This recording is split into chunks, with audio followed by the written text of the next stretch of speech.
আসসালামু আলাইকুম। সকলে কেমন আছেন? আল্লাহর রহমতে আশা করি সকলে অনেক বেশি ভালো আছেন। আজকের রেসিপিতে দেখাচ্ছি কিমা পেঁয়াজু। যারা একই ধরনের পেঁয়াজু খেতে খেতে বোরিং হয়ে যাচ্ছেন, আজকের রেসিপিটা তাদের জন্য। খুব সহজভাবে দেখিয়ে দেওয়ার চেষ্টা করেছি, আশা করি ভালো লাগবে। সম্পূর্ণ ভিডিওটি দেখার অনুরোধ রইল। আর কথা বাড়াবো না, এখন চলুন পেঁয়াজু বানানোর প্রসেসে যাওয়া যাক। প্রথমে আমি মুরগির বুকের অংশ নিয়েছি। এখানে আমি মুরগির বুকের অংশ নিয়েছি, আপনারা চাইলে গরুর সলিড অংশ নিতে পারেন। এখন আমি সেই বেস্টের অংশটা একটা ব্লেন্ডারে নিয়ে কিমা করে নেব। আপনারা চাইলে বাইরে থেকে কিমা পাওয়া যায় সেখান থেকেও করে আসতে পারেন, আবার একটা নাইফ দিয়ে ছোটো ছোটো করে একদম কিমা আকারে কাটতে পারেন। তো আমার হয়ে গেছে, আমি দেখিয়ে দিচ্ছি কীরকম হয়েছে। তো আমি একটা পাত্রে এটাকে ঢেলে নিচ্ছি। কিমাগুলো ঢালার পর সেখানে আমি পেঁয়াজ কুচি দিয়ে দিছি। এক্ষেত্রে পেঁয়াজ কুচির পরিমাণ একটু বেশি দিবেন। কাঁচামরিচ কুচিও দিয়ে দিছি স্বাদ মতন লবণটা যে যার স্বাদ মতো দিয়ে দিবেন। দিয়ে দিছি 1 টিস্পুনের মতন হলুদের গুঁড়া, দিয়ে দিছি 1 টিস্পুনের একটু বেশি লাল মরিচের গুঁড়া। ঝালটাও যে যার টেস্ট অনুযায়ী দিয়ে দিবেন, কে কেমন ঝাল খেতে পছন্দ করেন। দিয়ে দিছি এ পর্যায়ে 1 টিস্পুন ধনিয়া গুঁড়া। এ পর্যায়ে দিয়ে দিচ্ছি 1 টিস্পুন জিরা গুঁড়া। আবার দিয়ে দিচ্ছি গরম মশলা গুঁড়া। অবশ্যই গরম মশলা গুঁড়াটা দেওয়ার চেষ্টা করবেন, যেহেতু মুরগিরই। দিয়ে দিচ্ছি এ পর্যায়ে আদা রসুন বাটা।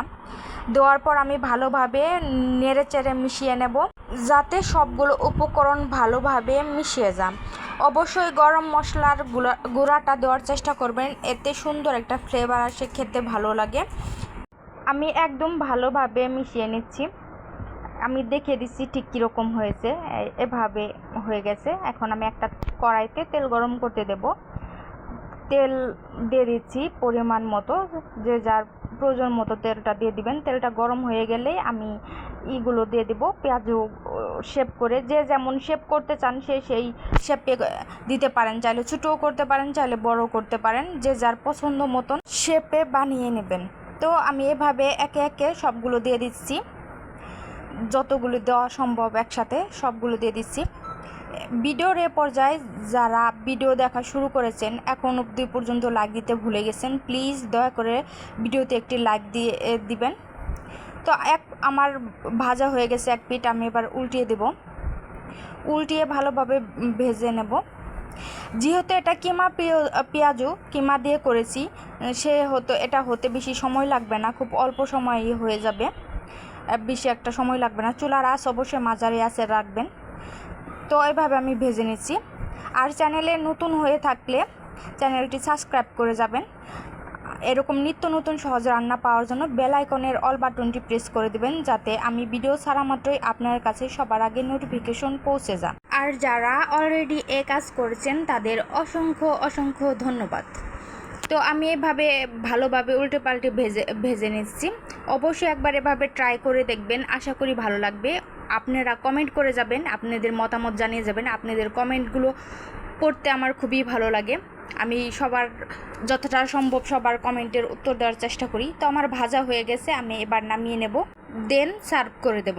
খুব সহজভাবে দেখিয়ে দেওয়ার চেষ্টা করেছি, আশা করি কিছুটা হলেও সবার উপকার আসবে, আর কিছুটা হলেও ভিডিওটা ভালো লাগবে।